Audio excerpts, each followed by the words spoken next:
Anna here from Disrupt Tutoring, and as always, it's such a pleasure to join you. Today we're going to be answering a grade 8 Natural Sciences Life and Living question taken from the Herzia Middle School November 2015 exam paper. So let's have a look. The question reads, thread-like structures on a fungus are known as what? Is it A, mycelium, B, hyphae, C, prokaryotes, or D, budding? Okay, so the thread-like structures on a fungus are known as hyphae. So our answer here is B. Okay, it's not mycelium because mycelium refers to the network, or rather a bunch of many hyphae.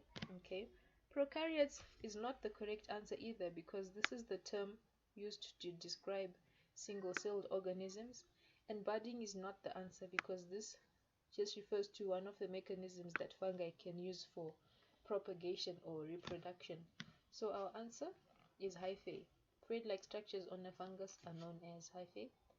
And there is your beautiful mark. So that's that for this question. But before I go, I'd like to say a big thank you to our epic sponsor for making this video possible. You can read about them and more about us in the description below. Also, be sure to head over to our website for more of these epic tutorial videos. And if you can't find the answer to your question, you can send us the question and we will respond with a personalized video just for you. Until the next time, stay epic.